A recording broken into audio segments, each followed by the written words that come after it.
House of Dynamite, do you think that scenario is possible? Do you think we could end up in the same situation that they end up in the movie, where a missile is hurtling towards the U.S. and we don't even know who launched it? Is that even possible? It's absolutely possible. It's like literally what people do as a job. Like that, the movie wasn't 100% realistic, but like it generally got it right. Like, wow. And when I was at NGA, and that is what they do, they're worried about, also full out nuclear war, right? But they are worried about like a singular launch, maybe from North Korea, and they're watching for it. They weren't sort of specifically mentioned in the movie, but like they would be the people who make the call. Right. And it is possible that we could say we think it's North Korea, but we're not 100%. Yeah, that was like... like you probably know it. They had to create some drama. Yeah. But there's like 3 groups that could potentially just launch a one-off, or do you think it's just North Korea? And there's only so many people that with have ICBMs and nuclear weapons and all of these things, and it would be pretty obvious. But like, here's the thing: there's deception in the world. Yeah, like we did it. Remember the Iran strike, and we flew our B-2 bombers in one direction and said they were training, and then.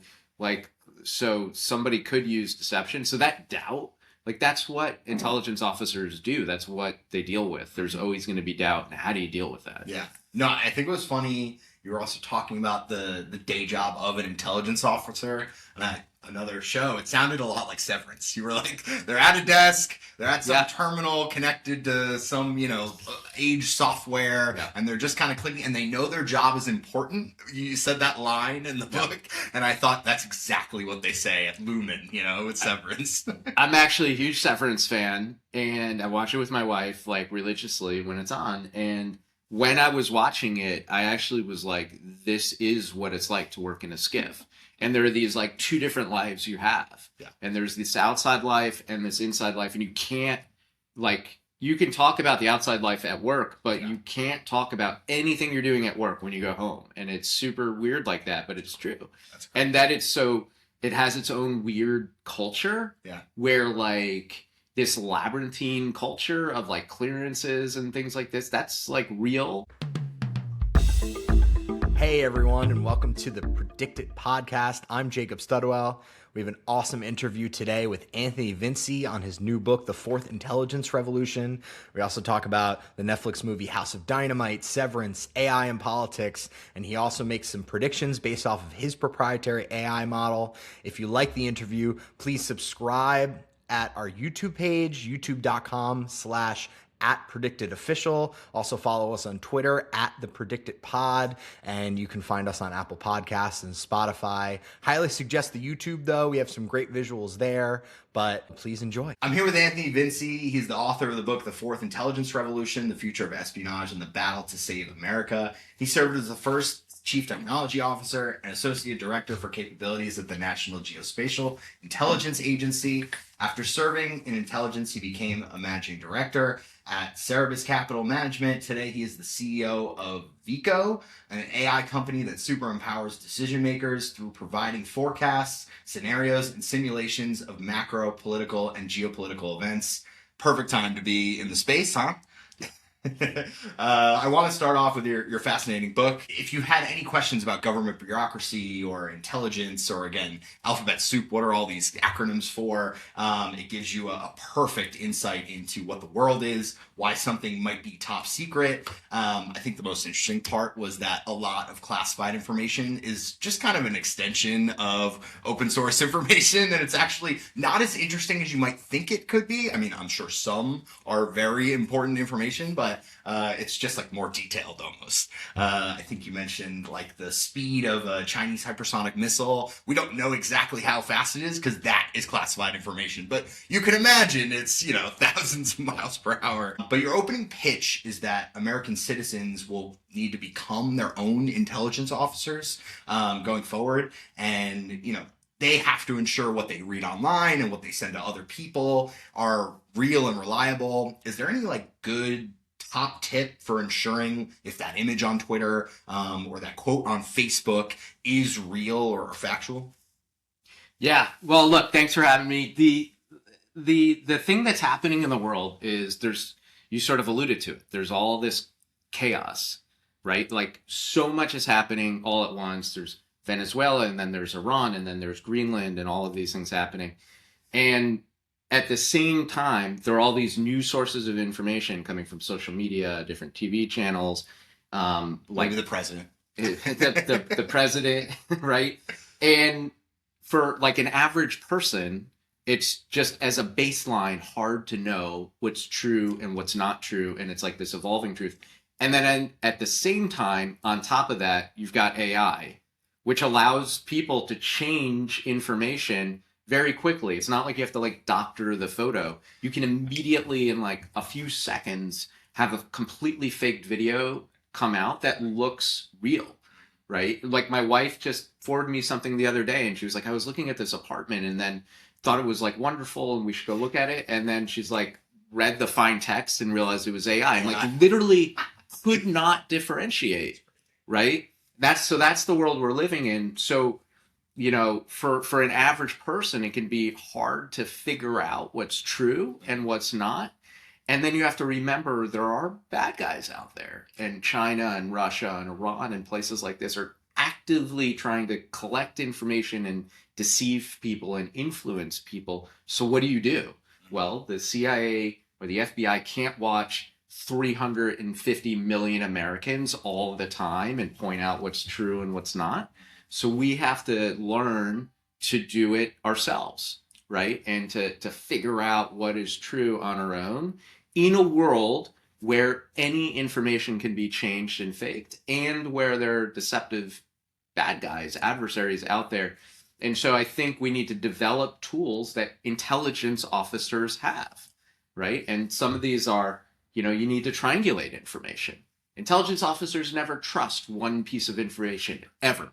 They always will go for another source. We need to ops test information. So even if you have a source that you like, find out from another source what's true. Like maybe actually go visit something and then see if your source also agrees, right? Mm-hmm. We need to not trust that, you know, not assume that this is just real information. Like that's a baseline. Just assume that it probably is doctored. Like that's how an intelligence officer operates. Okay. These things can sound like James Bond, but they're just like practical tools for existing now. Yeah, absolutely. No, I love that. Like the real world is so much more important now. Like going somewhere and checking out, is that source real, is super important. But I also want to get to like parenting. I don't know if you have children. I don't, but I do worry about parenting in the world today. You know, if you can't decide if something's real, your kids probably can't either. Any like good basic parenting tips? Like what do intelligence officers allow their children to have access to TikTok or Twitter, or what do they do? I mean, I am a father. I think a lot about it, right? And I in many ways learned from my son as I was writing this book what would be necessary in the world. So, you know, look, that world I described, AI, all of this chaos, unsure what to trust, affects children even more because they have no baseline, right? We have years of education and understand kind of in a baseline of how the world works. They're just learning. And yes, they're going to school and learning from their parents, but as soon as they get online, like they're just sort of awash in this. And so they can easily fall prey to all of these fake videos. They don't know how to recognize them or be influenced by them. And I think actually these adversaries specifically want to target children. Yeah. TikTok, for example, has been prosecuted by the Department of Justice for collecting minors' information. Right. On the platform. So they are a target. Look, as an former intelligence officer, I take it super seriously, but also like I realize my son lives in a world in which he has to be online. Like, and to just say like you can't go on YouTube is just not realistic in today's world. And there's so much great content on YouTube at the same time. So here's how I think about it is like, first of all, I talk to him about it and tell him like, there are bad people. Look, there are bad people like criminals trying to prey upon children, and there are bad people like, you know, intelligence agencies trying to prey upon them, and try to teach him what I just said. Like there are bad people, and you should triangulate information and think critically. But I do limit some things. I don't let him on TikTok. Mm-hmm. And I think that it's just too dangerous right now to where, it could skew his views of the world in favor of the Chinese Communist Party. And there's literal evidence, statistical evidence showing that that happens. So I do set some limits, but I also let him explore. And then, like every other parent, I monitor everything he's looking at, right? Like, and that's just like a baseline. Yeah, that's the simple one. Cool. So as we get into your predictions and your AI model, I'm curious. Australia has already banned social media for kids under 16. What do you think the likelihood that comes to America? We ban at some age some kind of minors on social media. It's particularly tricky in America, right? Because like we take sort of freedom of the press and information, it just kind of written up differently than it is in like all the Commonwealth countries. Like it's much easier for England or like their sort of former colonies like Australia or Canada to do that kind of stuff. Whereas here, like that's not our baseline. I mean, Australia was shut down for years into the COVID pandemic. Yeah. That just wouldn't fly here. So I doubt in today's political climate that we would fully ban it at like a national federal level. Yeah. I do think like states are going to start to do it. And I actually normally lean sort of a little libertarian, and I don't believe we should regulate things, and I think people should be able to do whatever they want. But in this particular case, I kind of put it with like, well, we also don't let children drink, and we don't let them drive cars, and we don't let them do dangerous things. Sure. And this feels like it's in that category. This is like objectively dangerous for children, like for their mental health, for, criminal activity. Like it is a dangerous thing. It is demonstrated to be so. We should probably treat it almost like a public health crisis sort of scenario and probably ban it or at least limit it for children, or at a minimum, really press it upon parents to do this. So I want to move quickly to your Vico model. Can you give the listeners just a quick overview of your model, and are there any specific inputs? Does it function like an LLM, like a ChatGPT, or how does your model work? Well, look, I mean, I was an intelligence officer and sort of thought a lot about how to do that, and I write about in the book, using AI to do intelligence, and then I, said I'd, put my money where my mouth is and built a company that would do intelligence essentially using AI, and that's what we built. And we specifically do things that support a decision maker. Like, how do you make decisions? Well, one of the things you need as a decision maker is an understanding of what might happen. So we do forecasts, but you also want an idea of what could happen, like scenarios, right? So we do sort of if-then statements, like if this happened, then what would happen? We run through scenarios.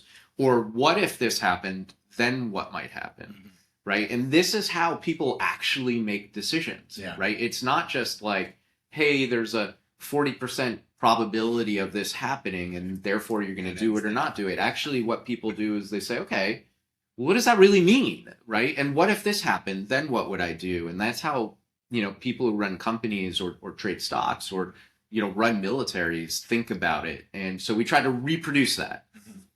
Unfortunately, we couldn't just like have an LLM do that. At first we tried that, and it just turns out LLMs are just sort of not deterministic enough. They're not quantifiable enough. So I had to build this whole stack of LLM plus RAG model plus data science and software and so forth to kind of process all the data and generate reliable forecasts. And then we back tested everything. And like, that's what's sort of unique and cool about forecasting world. Like you can actually backtest. You can determine whether, like, how right you were. And you can use things like the Breyer score, which is this sort of statistical technique to do that. And that's what we do. And we try to help people who are in finance and trading, stocks. We try to help people who are in government and thinking about national security. And ultimately, I think tools like ours are going to help regular people make decisions. Like, should I buy a house now or should I wait 6 months? Right. Yeah, no, that's awesome. I'm curious about the specifics of the model. So how does the volatility of President Trump and the administration affect your model? Is there like a Trump volatility variable, or is it more just generally included in the data set? That's an interesting question. I mean, when you look at our data, it looks, we produce data that is time series forecast, right? So every whatever the ticker is, every hour or every day, right? It's moving, and when you do that, it does look a little like a stock market, right? It looks like market data where it's sort of you've got these intraday, intra-hour moves. But then you've got these state changes, right? And where there's a big new announcement that kind of reframes the whole question, right? And if you think about, I always think about AI in terms of what we do as people. And if you think about what you do as a person, that's sort of how you forecast, right? So I ask you a question: do you think the U.S. will own a part of Greenland, or pick it? You're gonna sort of baseline it and be like, okay, right now you ask me, I say this. Maybe I think it's 10% probability. Mm-hmm. But if I asked you every hour and you were reading the news every hour, you would kind of keep changing. You'd be like, oh, I just read this thing that's moved me in this direction. We'd probably still be, more or less within like a volatility band. Right. But then if I told you a big new piece of information, like, Trump just got up and said, well, I'm not going to use military force, or, whatever, that would change and you'd move to another whole plateau level. That's exactly what our data looks like and how it models. Now, the key for us, right, is we're trying to also get ahead of the news and look further out, right? And so you're looking at more information than just the headlines, obviously. Yeah, exactly. Cool. All right, perfect. So I want to get to our segment on our markets. These predictive markets are up currently, and obviously the data is only so active. But I will ask you buy, sell, hold. So if you want to buy, that means you think it's a higher probability. If you want to sell, it's a lower probability. And hold, you think it's mostly accurate. And our traders on Predicted have done a good job. So will the Ayatollah leave office by May 1st? Right now our traders have it at 38 cents. Do you think that's a good buy, or sell, or hold? Do you translate that as a percentage? Yes, exactly. Yeah. So it'll be 38%. Yep. I think that is about right. Okay. I think I would, if you ask me just as like a former intelligence officer, more or less a 30, something percent chance sounds about right. If you ask me within the year, I think it's much higher. I think we crossed 50%. Got it. Okay. Super interesting. And I'm curious if you think Iran can turn into a larger situation in the Middle East, or do you think it's more concentrated just within the regime and the country itself? I think it is contained, actually. Okay. When I look at other Middle Eastern countries, Saudi and so forth, like they seem very stable right now. It is not like an Arab Spring style situation. It feels very unique to Iran. Like there are power problems, there's water problems in Tehran. Mm-hmm. You've got a very, very old leader. I think he's 87, which is innately unstable in sort of authoritarian regimes. They were just in the middle of a short war. Mm-hmm. Like these are unique to the country. Yeah, absolutely. Old leader. I'm actually curious. I do want to pull this up right now. We do have a market that actually has a solid amount of trading on will Trump leave office early?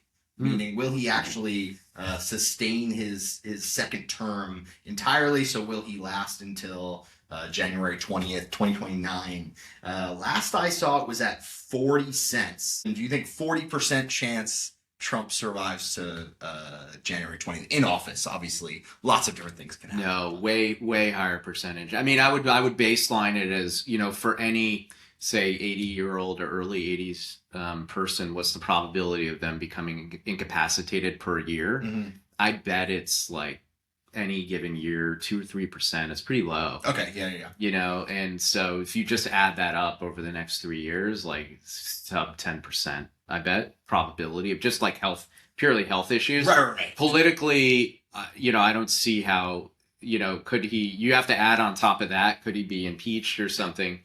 But, I think the probability of the Dems taking The Senate is, a lot of people peg it around 30 something percent. And then just getting a full impeachment through in that time period is just really hard. Yeah. So, I think it's sub 15% that he would leave office before his term. Yeah, totally. We were going through all the scenarios, and honestly, health was the only one that was somewhat plausible. I don't think there was any other, like, 25th Amendment. There weren't that many. It's unlikely. Yeah. Super unlikely. Impeachment is it's not zero probability. It's just like when I added, okay, they, the Dems would have to win both houses, then they would have to get through it. Then no doubt there would be, the Supreme Court would be involved at various levels. Yep. Like, it's just, it's non-zero, but maybe it's 5 or 10%. Yeah, absolutely. Okay, cool. So moving on to, will Trump visit Greenland in 2026 this year? Right now, our traders have it at 43 cents, so 43% possibility. Just needs to touch down and take a step in Greenland. What do you think? That's an interesting question. Actually, I peg it above 50% now that, as I think about it. He likes, and I think the administration likes symbolic acts, right? And JD Vance went there, and this would be a symbolic act, and it's a place he can go. He's not going to go to Venezuela. He's not going to go to Iran, right? He's not going to go to these places, but he could go there. It's an easy stop on the way to Europe or something. That would be an interesting one. Will Netanyahu remain Israeli prime minister through March 2026? Right now it's at 94%, 94 cents. I would ask you that first, and then we'll go the rest of the year. And then I do want to ask you some more questions. Through March 31st, and then... Yes. Interesting. We have it running on Vico too, and I was just looking at it. We had it for the end of the year in the 60s, 70 maybe. I'd have to check the daily ticker. Sure. And I more or less agree with that. I think it's far above 50%, but 90%, probably not. 90% by March 31st, likely. I mean, it just takes time to remove people from office, right? We see this in our models all the time. Models are very good at this, just kind of removing yourself from just the question itself and all the emotion, and just like literally looking through the process, almost like a physicist, to be like, well, literally, what is the process? How long does it take? Like, in these short time periods where it's a couple of months, like, not a lot can happen. Yeah. And I assume it's easier to tell in a democracy because there is a system in place than it is guessing when the Ayatollah is going to be removed from power, right? Yeah. Where it gets tricky is like parliamentary democracies where people can call snap elections, and like those are kind of fun ones to look at. I do want to ask you about Senate control because you brought it up. Recently, the odds that Republicans keep control of the Senate has dropped a little bit. Right now, Republicans have a 65% chance to hold the Senate through 2026, and Democrats have a 37% chance. Do you think that's higher or lower than it should be? That's about where our model is. Okay. And that's probably where I would be personally, more or less, like, every day it's changing, because this is another one where they're just, if you look at it from the level of the whole Senate and politics and emotion, you can get caught up in like various things, but when you dive into individual senators and races, like, you very quickly realize like a lot has to line up. And so I think about a third or a little over a third sounds right. Yeah, I mean, they've definitely gotten some better news, seeing some races more competitive. Some North Carolina polls came out that looked good for the Democrats, and then Mary Peltola announcing in Alaska. But definitely a lot of things need to be lined up for them. All right, great. So just one quick closing question. What's an escalating situation or threat in the world that isn't being discussed as much as it should be? Well, one thing that I write about in the book, and I speak about publicly a lot right now, is the use of AI for political persuasion. And there were these papers that came out in Science and Nature, the scientific journals, showing how LLMs could be used to persuade people politically multiple times better than traditional political advertising. And we're heading into a midterm election. It 100%, believe that people are going to use these things. Possibly it's through advertising, and maybe, and we're seeing that ChatGPT is going to add advertising. Now, will they kind of pause political advertising like some of the social media sites do?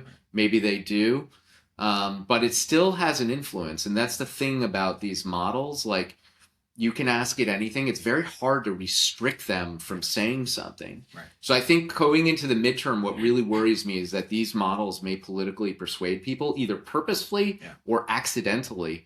And even worse than that is that outside actors, adversaries, will be able to sort of infiltrate them, or we may use their models, like DeepSeek is available in a Chinese model, and that, essentially hack them in the way the Russians sort of, quote unquote, hacked the Facebook advertising system in 2016. I believe that this can happen this year, and I hope that the media starts to take it seriously. Yeah, it's a good question. Like, what happens when you ask ChatGPT, who should I vote for? And people will ask that. 100%. They will definitely ask that. Well, thank you so much. Again, Anthony's book, The Fourth Intelligence Revolution, The Future of Espionage and the Battle to Save America, is out now. Go buy, but thank you so much, Anthony. I appreciate it. Thanks for having me on. Appreciate it.